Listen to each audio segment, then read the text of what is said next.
Sah, berpisah sekali lagi. Kakak Azraf bercerai TALAK 2.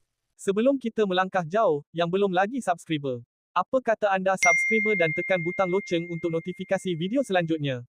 Penyanyi Kakak Azraf mengesahkan rumah tangganya bersama suami, Adam Azrif, sekali lagi berakhir dengan perceraian selepas mereka sah bercerai. Talak 2 di Mahkamah Rendah Syariah Shah Alam, Selangor pada Amis. Memetik laporan M-Star, kakak atau nama sebenarnya Nur Atika Nur Azraf, 37. Berkata dia reda menerima segala yang telah terjadi dan menganggapnya sebagai satu pengajaran dalam kehidupan. Ia benar, cerai itu berlaku semalam. Talak 2 pada pukul 9 pagi.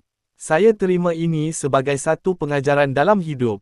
Katanya pada Jumaat, inilah hidup. Ia mengajar kita untuk cuba buat yang terbaik. Sudah cuba buat yang terbaik tetapi tidak menyebelahi apa yang kita impikan. Rasa puas untuk mencuba itu cukup. Sekurang-kurangnya kita dah mencuba.